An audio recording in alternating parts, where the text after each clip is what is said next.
다 함께 찬양하라 찬양하시겠습니다. 찬양하라 내 영혼아, 찬양하라 내 영혼아, 내 속에 있는 것들아 다 찬양하라. 기도하라 기도하라 내 영혼아, 기도하라 내 영혼아,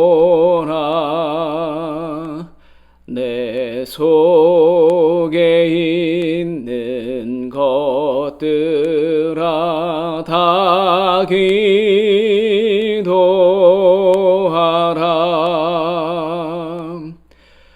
다 함께 사도신경을 신앙 고백하심으로 새벽 기도회를 하나님 앞에 올려드립니다. 나는 전능하신 아버지 하나님, 천지의 창조주를 믿습니다. 나는 그의 유일하신 아들 우리 주 예수 그리스도를 믿습니다. 그는 성령으로 잉태되어 동정녀 마리아에게서 나시고 본디오 빌라도에게 고난을 받아 십자가에 못 박혀 죽으시고 장사된 지 사흘 만에 죽은 자 가운데서 다시 살아나셨으며 하늘에 오르시어 전능하신 아버지 하나님 우편에 앉아 계시다가 거기로부터 살아있는 자와 죽은 자를 심판하러 오십니다. 나는 성령을 믿으며 거룩한 공교회와 성도의 교제와 죄를 용서받는 것과 몸의 부활과 영생을 믿습니다. 아멘. 다 함께 찬송가 357장 찬양하십니다.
오늘 우리에게 주실 말씀은 예레미야서 32장 1절로 15절의 말씀입니다.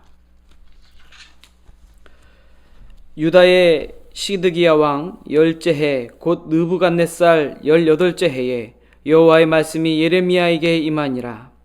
그때에 바벨론 군대는 예루살렘을 에워싸고 선지자 예레미야는 유다의 왕의 공중에 있는 시위대 뜰에 갇혔으니 이는 그가 예언하기를 여호와의 말씀에 보라, 내가 이 성을 바벨론 왕의 손에 넘기리니 그가 차지할 것이며 유다 왕 시드기야는 갈대아인의 손에서 벗어나지 못하고 반드시 바벨론 왕의 손에 넘겨진 바 되리니 입이 입을 대하여 말하고 눈이 서로 볼 것이며 그가 시드기야를 바벨론으로 끌어가리니 시드기야는 내가 돌볼 때까지 거기에 있으리라.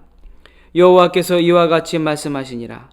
너희가 갈대아인과 싸울지라도 승리하지 못하리라 하셨다 하였더니 유다 왕 시드기야가 이르되 내가 어찌하여 이같이 예언하였느냐 하고 그를 가두었음이었더라. 예레미야가 이르되 여호와의 말씀이 내게 임하였느니라. 이르시기를 보라, 내 숙부 살룸의 아들 하나멜이 내게 와서 말하기를 너는 아나돗에 있는 내 밭을 사라. 이 기업을 물을 권리가 내게 있느니라 하리라 하시더니 여호와의 말씀과 같이 나의 숙부의 아들 하나멜이 시위대 뜰 안 나에게 와서 이르되 청하노니 너는 베냐민 땅 아나돗에 있는 나의 밭을 사라. 기업의 상속권이 내게 있고 물을 권리가 내게 있으니 너를 위하여 사라 하는지라. 내가 이것이 여호와의 말씀인 줄 알았으므로 내 숙부의 아들 하나멜의 아나돗에 있는 밭을 사는데 은 17세겔을 달아주되 증서를 써서 봉인하고 증인을 세우고 은을 저울에 달아주고 법과 규례대로 봉인하고 봉인하지 아니한 매매 증서를 내가 가지고 나의 숙부의 아들 하나멜과 매매 증서에 인친 증인 앞과 시위대 뜰에 앉아 있는 유다 모든 사람 앞에서 그 매매 증서를 마세야의 손자 네리야의 아들 바룩에게 붙이며 그들의 앞에서 바룩에게 명령하여 이르되 만군의 여호와 이스라엘의 하나님께서 이와 같이 말씀하시기를 너는 이 증서 곧 봉인하고 봉인하지 않은 매매 증서를 가지고 토기에 담아 오랫동안 보존하게 하라. 만군의 여호와 이스라엘의 하나님께서 이와 같이 말씀하시니라. 사람이 이 땅에서 집과 밭과 포도원을 다시 사게 되리라 하셨다 하니라. 아멘. 철학자 니체가 이런 말을 했습니다. 나를 죽이지 않는 모든 고통은 결국 나를 성장시킨다. 지금 우리는 우리의 의지와는 상관없는 고통의 시간들을 7개월 이상 보내고 있습니다. 정말 죽겠다라는 말이 저절로 나올 정도로 우리는 다방면에서 고통을 지금 받고 있지요. 그러나 이 고난의 시기도 하나님의 원대한 계획 가운데 있는 줄 믿습니다. 우리 하나님께서 이 고통의 시간들을 결코 헛되이 지나가게 하지 않으실 겁니다. 그리고 반드시 이 고난을 통해서 우리로 하여금 깨닫게 하시고 성장하게 하실 줄 믿습니다. 바라기는 우리가 비록 지금 아픈 시간들을 보내고 있지만 다시 현장 예배로 모이게 될 때, 그래서 서로의 얼굴을 대하게 될 때에 더 성숙하고 깊이 있는 서로의 믿음을 확인할 수 있게 되기를 간절히 소원합니다. 오늘 예레미야는 선지자적인 행위를 통해서 작금의 우리가 이 시대적 상황들을 어떻게 믿음으로 반응해야 하는지를 아주 잘 보여주고 있습니다. 본문의 시대적인 배경은 이렇습니다. 남유다가 바벨론에 의해서 멸망하기 직전인 기원전 588년, 이때가 오늘의 본문의 시대적인 상황입니다. 이때는 이미 바벨론 군대가 예루살렘 성을 포위하고 있는 상황이었지요. 예레미야를 통해서 우리 지난주에 보았던 말씀처럼 바벨론에 의해 유다가 멸망하고 또 70년의 유배기간이 흘러야 한다. 그리고 순순히 그 징계를 받아들여야 한다라고 하는 메시지가 선포되었습니다. 그럼에도 불구하고 시드기야 왕은 그 예언이 듣기 싫어서 예레미야를 감금해버립니다. 유다가 결코 바벨론을 이길 수 없다. 그리고 시드기야 왕 너조차도 포로로 끌려가게 될 것이다 라고 하는 구체적인 예언이 주어졌기 때문에 그 예언으로 인해서 시드기야 왕이 심기가 불편했던 것 같습니다. 그런 감금 생활 중에도 예레미야에게 또다시 하나님의 말씀이 임하게 됩니다. 고향 땅 아나돗에 있는 그 밭을 사촌 하나멜에게서 사들이라 라고 하는 하나님의 음성을 듣게 됩니다. 때마침 사촌 하나멜은 기업 물을 권리가 있는 사촌 이 예레미야를 찾아와서 자신의 밭을 좀 사달라 그렇게 요청하게 되지요. 우리가 이 상황을, 이 정황들을 좀 잘 살펴볼 필요가 있습니다. 지금의 상황은 나라가 망하기 일보 직전의 상황이라고 조금 전에 말씀드렸습니다. 무시무시한 바벨론 군대가 이미 예루살렘 성을 포위한 상태이고, 그렇기 때문에 그 누구라도 이 하나멜처럼 자신이 가진 재산을 정리하고 도망가고 싶은 때였다는 거지요. 누가 금방이라도 이방 나라에게 빼앗기게 될 그 땅을 살리는 사람이 어디 있겠습니까? 그런데 예레미야는 하나님의 말씀에 순종해서 오늘 말씀 보니까 은 17세겔, 다시 말해 노동자의 1년 반치 되는 엄청난 금액을 지불하고 그 밭을 구입하게 됩니다. 그리고 그것에 대한 확실한 증서도 쓰고 또 증인까지 세우게 되지요. 왜 하나님께서는 예레미야에게 이런 상황에 맞지 않는 행동을 하게 하셨을까? 그것은 그 밭을 사는 행위가 하나님의 확실한 약속의 말씀을 상징하는 행위가 되기 때문에 그렇습니다. 하나님의 뜻은 예루살렘과 유다의 영원한 멸망이 아니었던 겁니다. 70년, 하나님께서 정하신 그 70년의 속죄 기간이 지나게 되면 반드시 그 땅을 회복시키실 것이고 돌아오게 하실 것이라고 하는 것이 하나님의 뜻이자 약속이었던 것이지요. 그때가 되면 지금 예레미야가 산 그 땅에 다시 포도원도 가꿀 것이고 그 위에 집도 짓게 하실 것입니다. 그런 하나님의 약속이 살아있음을, 또 반드시 그 약속이 성취될 것임을 눈으로 볼 수 있도록 행위로 드러내게 하신 것이라는 겁니다. 이렇듯 진짜 믿음은 추상적인 것이 아닙니다. 구체적이어야 한다는 거지요. 말로만 믿는다는 것이 아니라 삶과 구체적인 행동으로 표현해내는 것이 믿음입니다. 그런 행동화된 믿음은 살아계신 하나님의 약속을 눈으로 볼 수 있게 합니다. 예레미야가 친척의 밭에 사는 것을 주위 사람들이 보고 무엇이라고 얘기했을까요? 아유, 저런 바보를 봤나? 아니, 지금이 어느 시국인데 밭을 산다고 그래. 있던 땅도 팔아야지. 저 바보 아니야? 그렇게 얘기하는 사람도 있었을지 모르겠어요. 그러나 예레미야는 죽을 고비도 넘겼고 지금은 또 감금되고 있는 상태이지만 그럼에도 불구하고 말씀에 순종했던 사람이었기 때문에, 그 모든 것들이 다 하나님 말씀에 순종한 결과였기 때문에 많은 사람들이 그의 그 행위를 보면서 하나님의 약속의 말씀을 떠올렸고 결국에는 회복하게 하실 그 미래를 그 행위를 통해 확신하게 되어졌던 것입니다. 우리가 하나님의 말씀에 순종할 때 사람들은 하나님을 보게 되고 신뢰하게 되는 겁니다. 그렇게 성도들의 삶과 그 행위를 세상이 보고 있다는 사실, 우리는 결코 잊어서는 안 됩니다. 세상은 하나님의 자녀들이 무엇을 생각하고 어떻게 행동하는지를 유심히 살펴보고 있습니다. 그것은 결코 부담스러운 일이 아니라는 거지요. 왜냐하면 하나님의 백성들의 특권이 되기 때문에 그렇습니다. 우리는 그 특권을 통해 하나님의 살아계심과 약속의 말씀을 드러낼 수 있게 됩니다. 또한 고통스러운 현실 가운데서도 하나님의 회복하게 하실 새로운 소망을 그 약속의 말씀, 그 특권을 통해서 바라보게 되는 줄 믿으시기 바랍니다. 예레미야는 하나님의 약속을 믿었기 때문에 밭을 사는 것과 같은 구체적인 방법으로 미래를 준비했습니다. 그렇게 하나님 주신 약속의 말씀에 근거해 사는 사람은 현실이 어떠하든 그것을 뛰어넘어서 미래를 바라보고 또 준비하게 됩니다. 그리고 회복될 그 미래를 꿈꾸며 오늘 내가 해야 할 구체적인 삶의 방식을 선택하게 된다는 거지요. 미국의 앨런 케이 교수라는 분이 이런 이야기를 했습니다. 미래를 예측하는 가장 확실한 방법은 미래를 만들어가는 것이다. 오늘 우리 믿음의 사람들이 기대하는 회복될 미래는 과연 어떤 것입니까? 여러분들은 어떤 미래를 꿈꾸고 계시나요? 우리가 꿈꾸는 미래는 몇몇 사람들이 만들어낸 그런 미래를 우리가 생각하고 함께 동참하는 것이 아닐 겁니다. 그래서는 안 됩니다. 우리 믿음의 사람들이 각자에게 주어진 그 회복의 말씀, 그 말씀에 근거해서 삶의 방식들을 구체적으로 선택해 나아가게 될 때에 하나님께서 약속하신 말씀대로 우리 모든 삶이, 우리 미래가 회복되게 되는 줄 믿으시기 바랍니다. 오늘 그 말씀에 근거해서 내가 오늘 선택한 그대로 되어진다는 거지요. 오늘도 우리는 많은 선택과 행동을 해야만 할 것입니다.